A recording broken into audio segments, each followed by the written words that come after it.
Hello everybody, here we are lecture 227. We have this lecture, the next lecture, and then we have our test, correct? So our test will be after lecture 228. Let's go ahead and take a look at the study guide for Accounting 2 test. Now, you should have this in your handout packet, online students. Everybody here has one, I believe. The main thing I want to point out is that, yes, I say that this is Accounting 2 test over chapters 18 through 20. However, we really have barely covered chapter 20 so far. Okay? The only thing at this point that you're going to be, the only thing that's going to be on the test over chapter 20 is really a knowing what items are manufactured in a process versus a job order cost accounting environment. And if you look at those first few slides of chapter 19 on the PowerPoints, that is really all you have to know for this test from chapter 20. Now we'll do some chapter 20 stuff after the test as well, okay? But, I'm going to take that with a grain of salt where I say it's study guide for the Accounting 2 test over chapters 18 through 20. It's really over just 18 and 19 and then just a little bit of 20. Does that make sense? Okay, so this should be pretty clear as far as what is going to be on there. All right, some of that stuff we still have yet to do, obviously, in chapter 19, but I wanted you to have this so you all can start studying. Okay. Alrighty, let's go over the homework. Okay, let's go over the homework, and I believe we still had not yet gone over problem 18.7a. Is that correct? So let's go over problem 18.7a. All right, 18.7a. Okay, I will put it up there for you. This was a situation, I won't read it to you, but they wanted you to prepare a manufacturing statement, and then they wanted you to prepare an income statement. Is that correct? So let me put up the answer. I believe I gave you check figures last time, didn't I? Okay. So here is the answer. Now, as always, I always concentrate on the 4 steps of doing a COGM statement. Okay? And we have kind of talked through this before, so I don't know that there's much more to say besides just looking at the answers. Okay? Now, they gave you some period costs that are not listed on this manufacturing statement, right? Because they are period costs. We'll see in a second where those go to. All right? Any questions on the manufacturing statement? Okay? Got a little tick mark there that COGM number goes somewhere, and where it goes is the income statement. Okay, you can see it come in right there. Okay? See it come in right there. Now, you can see where those period expenses finally get listed. Okay? Finally get listed right there. Okay? Now, again, I don't care that you differentiate between is that period cost a selling versus a G&A and doing subtotals there. I don't care about that. As long as you know it's a period cost. You with me? Okay. So that is the answers to problem 18.7a. I only had you do requirement number 1 and requirement number 2, if I remember correctly. Okay? Any questions on that? No? Well, all right, let's move on then. The next one I wanted you to do was Quick Study 19.1. Is that correct? Okay. Quick Study 19.1. Let's take a look. Determine which products are most likely to be manufactured as a job versus a job lot. Well, this is pretty easy. Now, all of these situations are printed in a job order costing environment. But a job lot is when you produce more than one. Okay? They're still unique. They're still built to order. The impetus to producing them is still the customer order, but there's more than one. There's not millions of them, but there's more than one. Okay? Such as hats imprinted with a company logo. Okay? That would be a job lot. correct? Little League trophies? Job lot. A handcrafted table would be a job, right? A 90-foot motor yacht? Job. Wedding dresses for a chain of stores would be a job lot. A custom designed home would be a job. Okay? That's pretty easy. Okay?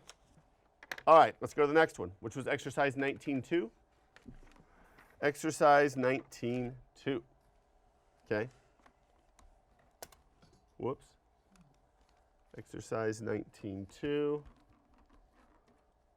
All right, let's take a look at it right here. Okay, the following information is from the materials requisitions and time tickets for job 91005 completed by Great Bay Boats. The requisitions are identified by code numbers starting with the letter Q, and the time tickets start with W. At the start of the year, management estimated that overhead costs would equal 110% of direct labor cost for each job. Okay, so that's the predetermined overhead rate, correct? Determine the total cost on the job cost sheet for job 91005. Okay, let's take a look at that. All right, let's take a look at that. And this might be one of those exercises where you weren't quite sure what the format of what they wanted you to do. Okay, so here are the answers. Let's take a look. There's the answers to exercise 19.2. Okay, you can see they listed out the direct materials cost. I think there were 2 materials requisitions, and the total of the direct materials cost requisition to that job was $22.50, right? The direct labor costs, there were 3, total is $13.50. Now the predetermined overhead rate that they told us was 110%, which we take times that $13.50 of direct labor cost to get $14.85 overhead applied, and thus the total cost of the job is $5085. Cool? All right. Okay. Any questions on that, folks? Anybody? All righty. Well, I think the next one is exercise 19.3. Okay, this is just matching, right? Okay, this is just matching. Okay. Number 1, shows amount of time an employee works on a job. What would that be? That would be A, time ticket. Number 2, temporarily accumulates the cost of incurred overhead until the cost is assigned to specific jobs. That's F, factory overhead account, right? We'll talk about that today more. Okay? Number 3, temporarily accumulates incurred labor costs until they are assigned to specific jobs or to overhead. C, factory payroll account. Number 4, communicates the need for materials to complete a job. E, materials requisition, right? Number 5, shows only total time an employee works each day. We didn't really talk about that. That's a clock card, okay? 6, shows amount approved for payment of an overhead or other cost. G, a voucher. Okay, that's the source document we use. And number 7, perpetual inventory record of raw materials received, used, and available for use. That is B, the materials ledger card. We did talk about that, I remember. Okay, cool? Alrighty then. Okay, let's hop over across the page to exercise 19.5. Was that the last one? Okay. In December 2012, Shire Companies Management establishes the year 2013 predetermined overhead rate based on direct labor costs. The information used in setting this rate include estimates that the company will incur $747,500 of overhead costs and $575,000 of direct labor costs in year 2013. Okay, during March 2013, Shire began and completed job number 1356. Okay? Okay, first of all, they want us to ask, they ask us, what is the predetermined overhead rate? Well, the predetermined overhead rate is right here. correct? We take our total estimated overhead costs of $747,500 divided by our estimated direct labor costs, because that's the allocation base we're going to use, and we get a predetermined overhead rate of 130%. Is that correct? Okay. Well, and then the rest of it I just kind of wrote in my book. Added up the materials. See if I can zoom in on that a little bit more. 15,350. Added up the direct labor, that was 3,200. And then I took that 3,200 times that predetermined overhead rate of 130%. So 130% times 3,200 is 4,160, right? Add these three together and you get a total job cost of 22,710. Okay? It's kind of hard to create homework problems that replicate this job order costing experience. Okay? So some of those you might have been in a situation where like, I don't really know what they're asking me to do here. And that's understandable. All right? That's it for the homework, isn't it? Cool? All righty. Okay, well, what I want to do now is switch back over to the computer. And let's back up a little bit so we can review just a hair.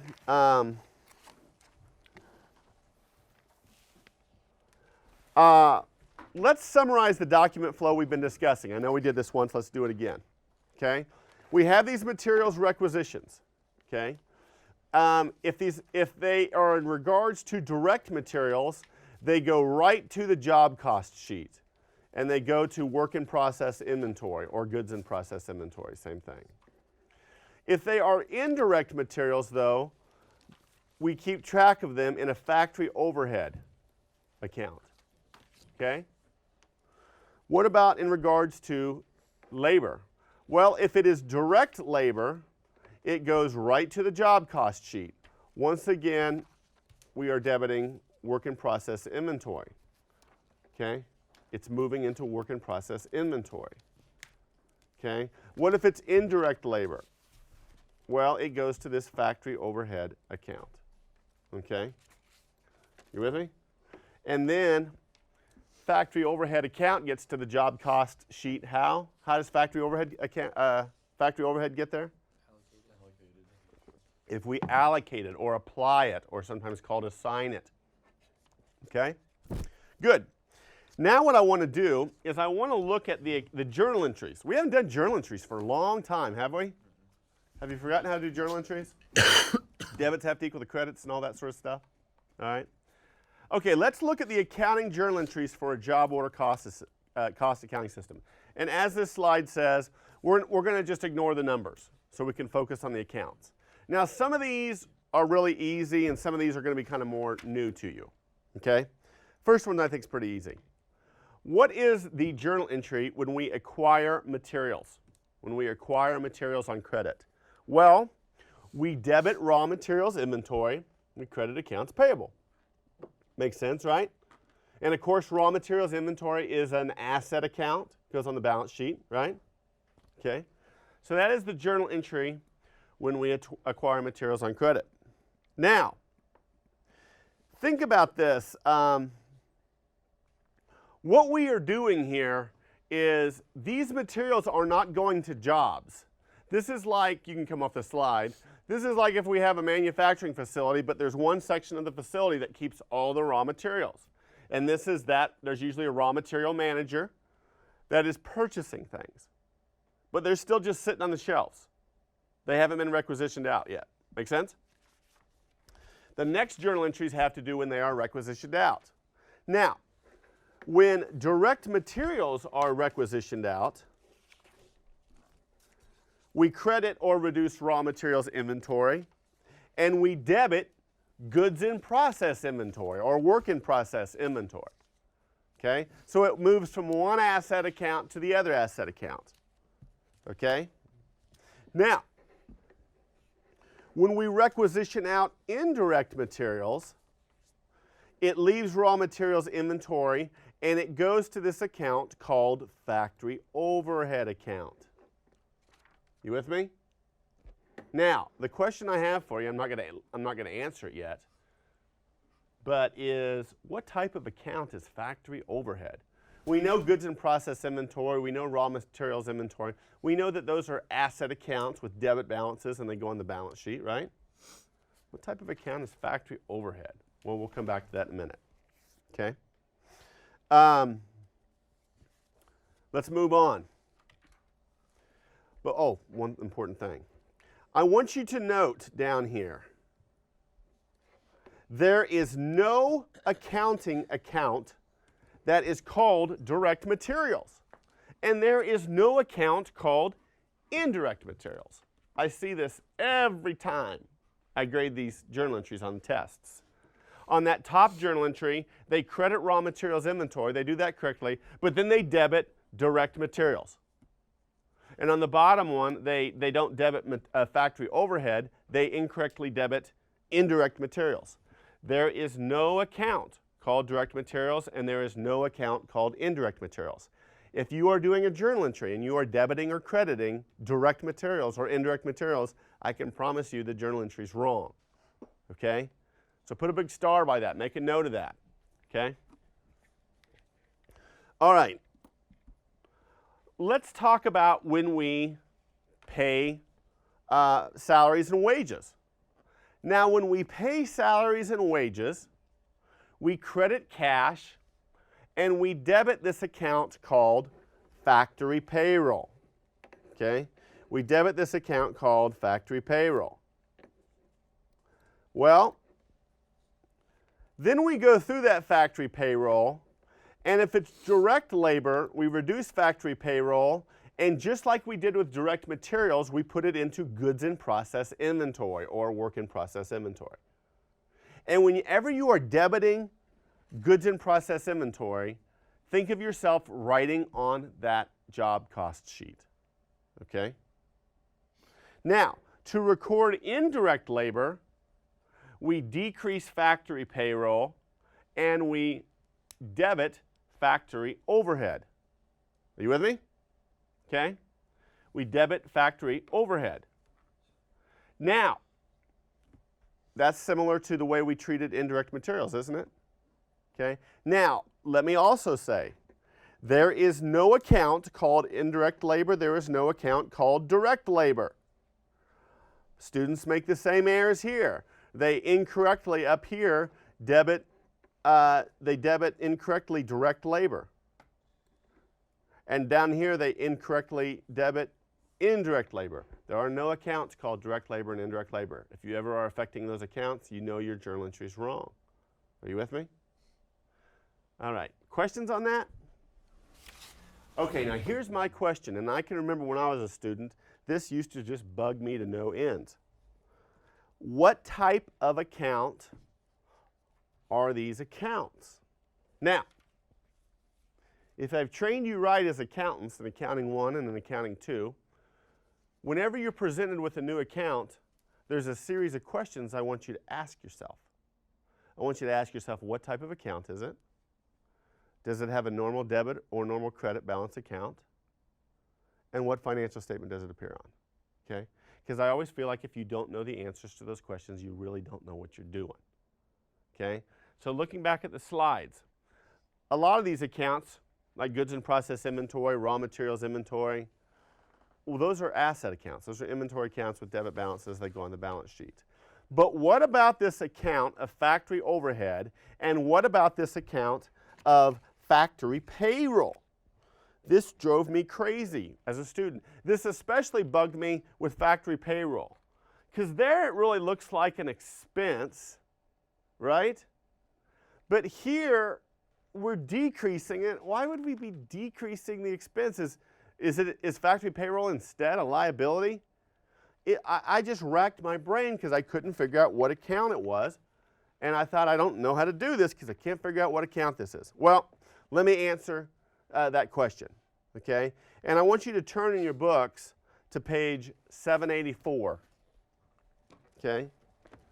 I want you to turn in your books to page 784. Okay, now there's something real important in the margins of your book on page 784, right there in the middle. Okay, now I've talked to the author about this. First of all, I'm not convinced students read their textbooks at all. But if they do read their textbooks, I'm really not convinced they read anything in the margins. Okay? Because their thought process, I think, is, well, if it was so important, they'd have put it in the body of the text. They wouldn't have put it in the margin. Well, this is something that's really important. So I want you to circle that or put a star by that or whatever, okay, in your textbook. Go ahead and write in your textbook, okay? But what this says is this. In the accounting equation, we treat accounts such as factory payroll and factory overhead as temporary accounts, which hold various expenses until they are allocated to balance sheet or income statement accounts. Okay, it's so important. Let me read it again. Okay, in the accounting equation, we treat accounts such as factory payroll and factory overhead as temporary accounts, which hold various expenses until they are allocated to balance sheet or income statement accounts. So come off that.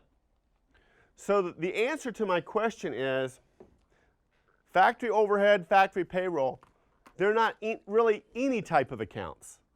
They don't really have a normal balance per se, and they do not appear on the financial statements. They are basically T accounts where we put some stuff in there for a while, but then we quickly take it out and put it to income statement, balance sheet accounts. Are you with me? Now we have learned of another account like this in our accounting education. Somebody make me proud and tell me what account that was. Income summary. Very good, Jeremiah. You must have had a fantastic accounting 1 teacher. Okay? Income summary. Do you remember where we closed the closing journal entries, chapter 4, accounting 1? Remember how you closed revenues to income summary, you closed expenses to income summary, and then you figured out the balance of income summary and just moved it out? Income summary was no type of account. It didn't have a normal balance, and it did not appear on a financial statement, did it? It was just a T account where we threw stuff for a while until we put it somewhere else on an income statement or a balance sheet account. You with me? So that should clarify that. Now, with that newfound knowledge, let's go back and look at these 4 journal entries again. Oops, I got to switch over to the computer. Okay, when we purchase raw materials on credit, we debit raw materials inventory, we credit accounts payable. Okay? Now, if we requisition out direct materials, it comes out of raw materials inventory and we debit goods in process inventory. Okay? Now, if we requisition out indirect materials, we credit or reduce raw materials inventory and we debit factory overhead. We put it in factory overhead for a minute. And I'll tell you what we eventually do with that in a while. Okay? In regards to payroll, when we pay payroll, we credit cash and we debit factory payroll. We just keep it there. Then what we do is we go through the payroll, and if it was direct labor, we put it in goods in process inventory. And if it's indirect labor, we put it from one of those weird little accounts to the other weird little temporary account. We take it out of factory payroll and we put it into factory overhead. You with me? Cool? So right now what we have, we'll come back to this. Right now what we have is we have a factory overhead T account. Thank you. We have a factory overhead T account, and we debited it once for indirect materials, right? And we debited it again for indirect labor. Would you agree? Okay. Questions on that, folks? What I want to do now is take a little break from me yakking, and I want to work on a couple quick studies here in class. I want to go ahead and do quick study 19.4 and quick study 19.5. Quick study 19.4, quick study 19.5. This will be some journal entries that give you real live numbers over the concepts that we just discussed. So let's let them play that music and go ahead and do Quick Study 19.4, Quick Study 19.5. You folks at home always do what we do here in class, and we will see you in a few minutes.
Okay, let's go over the answers.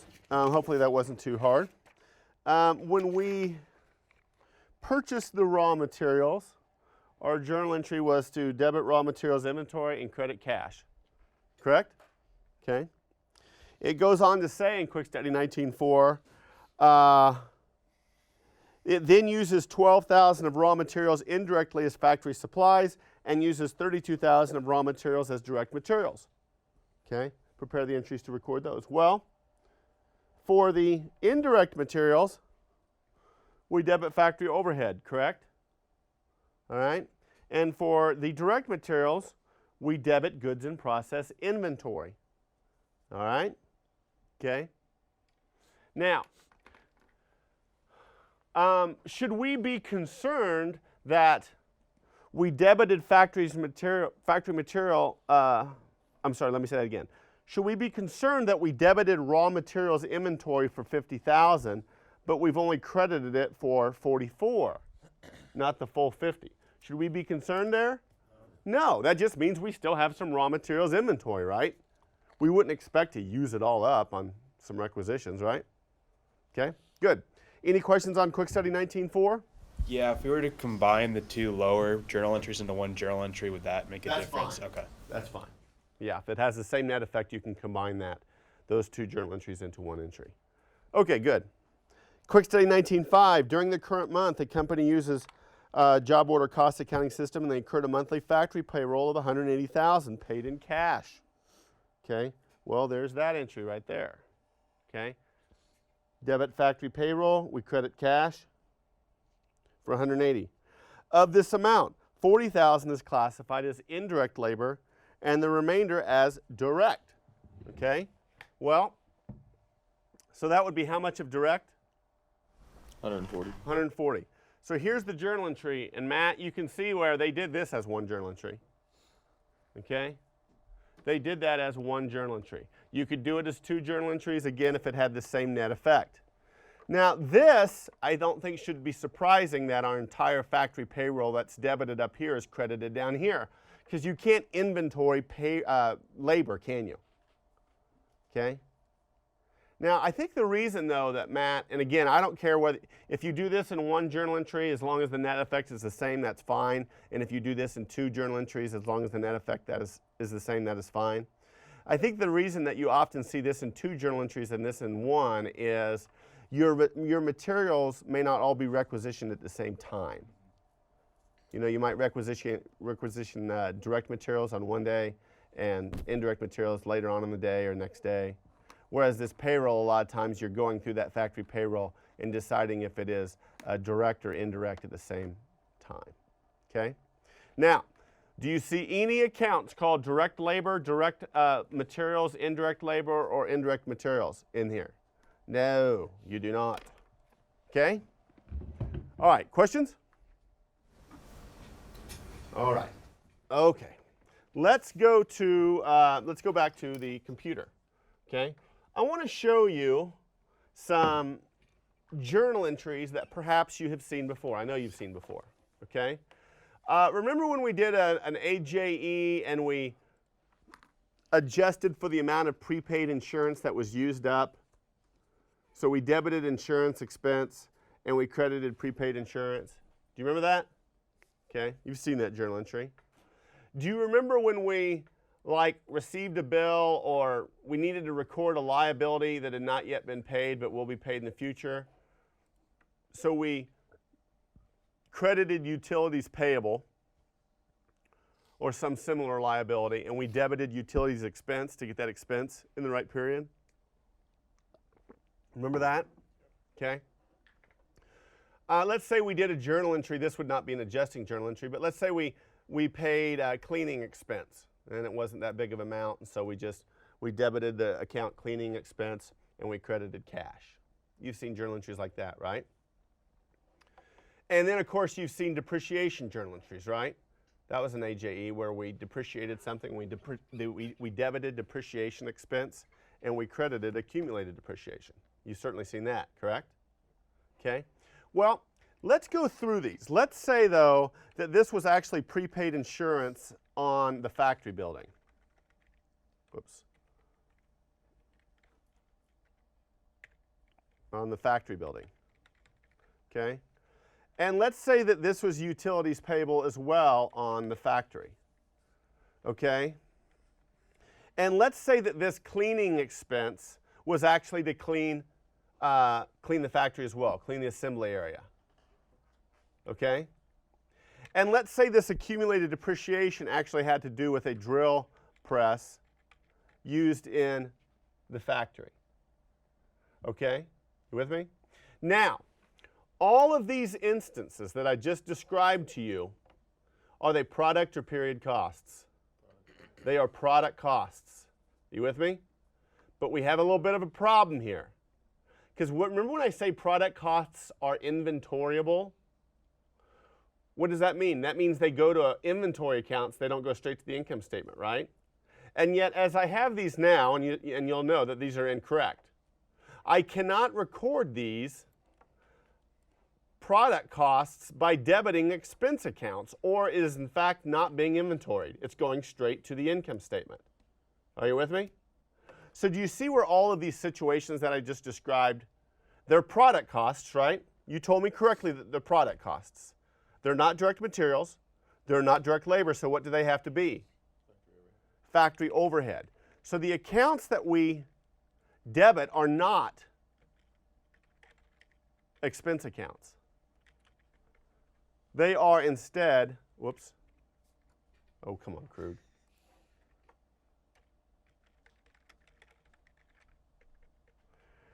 We do not debit expense accounts.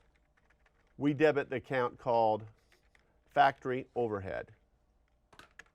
Does this make sense? And this says then that they are not going to expense accounts straight on the income statement. Cool? Now, if you go to our slides, they have a slide that looks like this, which is kind of just a summary of what we just did. But I wanted to further explain. When you are recording this is actual factory overhead. When you are recording actual factory overhead items, you debit this account called factory overhead, and you credit these other accounts.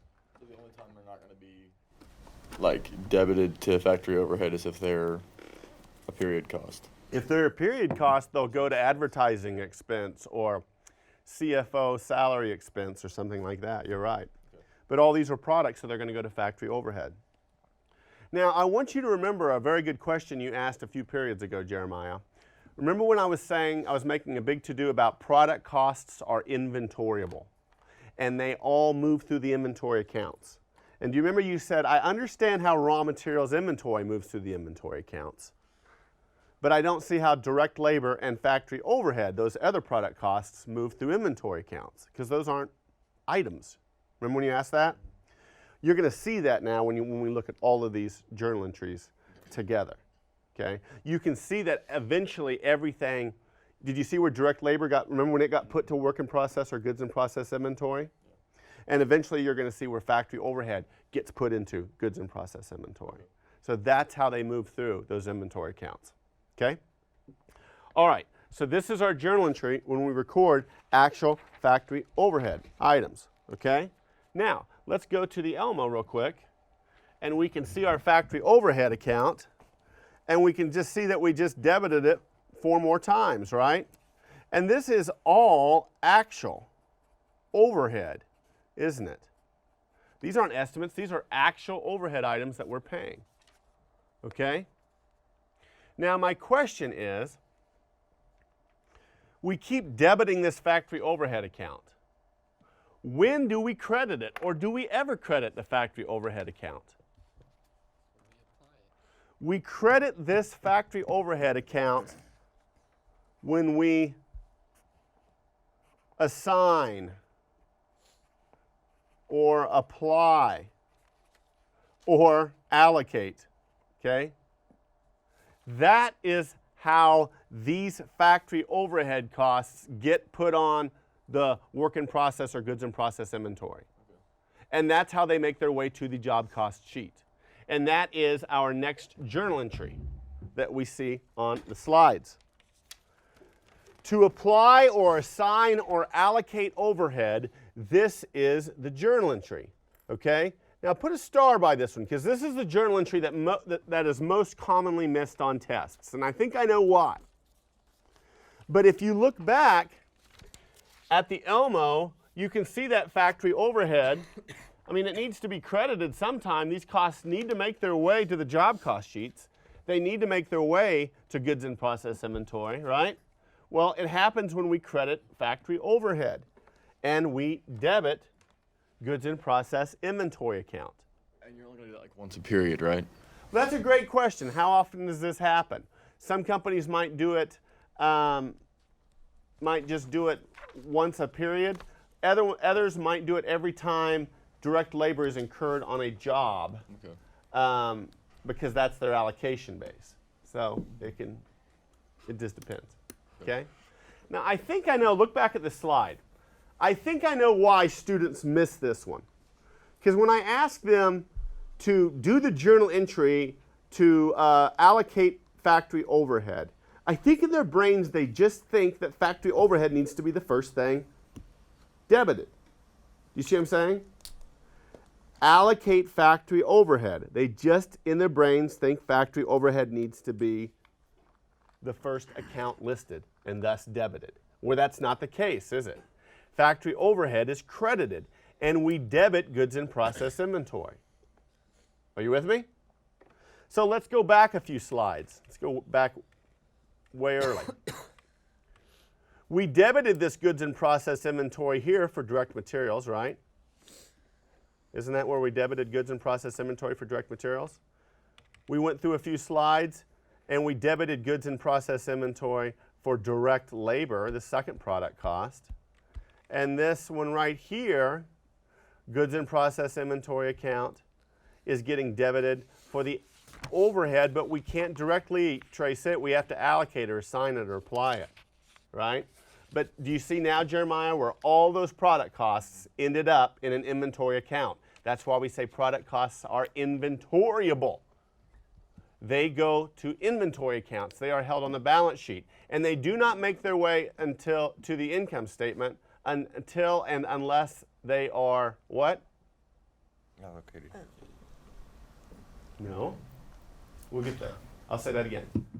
Product costs go to inventory accounts, which are balance sheet asset accounts. Product costs do not make their way to the income statement until and unless the product is sold. Okay? Product costs don't make their way to the income statement until and unless the product is sold. And remember, if the product's not sold, then they're hanging around on the balance sheet account of the inventory accounts. Okay? All right, let's go to the next few journal entries. We're almost done here. Eventually, you complete production on the job. And when that is all done, you take this total cost of goods in process inventory, and you can see where that contains direct materials, direct labor, and allocated overhead. And you take it out of goods in process inventory, and you put it into finished goods inventory. Okay? Now, this is just moving from one inventory account to another inventory account, right? It's still an inventory account. It's still in the balance sheet. It's still in an asset. Okay? But when you are done, you transfer the completed goods out of goods in process and you put it into finished goods. Now, we finally sell the product. We sell the job. We reduce, let's do this bottom journal entry first. We reduce finished goods inventory because we no longer have that in our inventory. The customer has it. And we debit cost of goods sold. Finished goods inventory is an asset account on the balance sheet, right? Cost of goods sold is on the income statement. So this, my friends, is when that transfer of product costs from the balance sheet to the income statement actually occurs, but it occurs because the goods are sold. You with me? Following me? That's when it moves from the balance sheet to the income statement. And then, of course, when you sell something on credit, you have to take it out of finished goods inventory and debit your cost of goods sold, but you also need to record the sale and, if it's sold on credit, the accounts receivable. Now looking at this journal entry again, these two journal entries, which of these which journal entry do you think will have the higher numbers, the top one or the bottom one? Which one will have the higher numbers? Top one. The top one. You better be selling this for more than what your costs were. You're not going to make any money. You need to have a gross profit there, right? Okay. Jeremiah, do you have a question? All I was gonna ask was the accounts receivable on top. That could also be cash, couldn't it? Depending on how Yeah, big. if you sold it for cash, you wouldn't debit accounts receivable. You would debit cash. Okay. Very good question. Okay. Any questions on that? No? Awesome. You feel like you learned something today? Okay, couple things. Now this was lecture 227. And we have one more lecture and then the test. And you have the study guide for the test, right? Now, for you folks here that I'm looking at, and if you are a student that missed my face-to-face class and you're just watching this, this is for you too. But the next class period at the very beginning, we're going to have a quiz over cost of goods manufactured, cost of goods sold, that sort of thing. You might want to look back at like exercise 18.8, okay? And that will probably be a good one to study for this quiz is exercise 18.8. But we will have that quiz at the very beginning of next class period. So the only homework I'm going to give you is, put it up here on the screen. You folks at home should have this. Is I want you to do this handout called Zulu. And all this is walks you through some journal entries that I want you to make using the knowledge that you gained today. So the only homework that you have, folks, is to do this Zulu handout, do the whole thing, and to study for the quiz. But really, you need to also start studying for the test as well, don't you? Okay? All right. I'll give you one of these when the cameras are done rolling, folks that are here. Are there any other questions? All right, guys. We'll see you later. Bye-bye.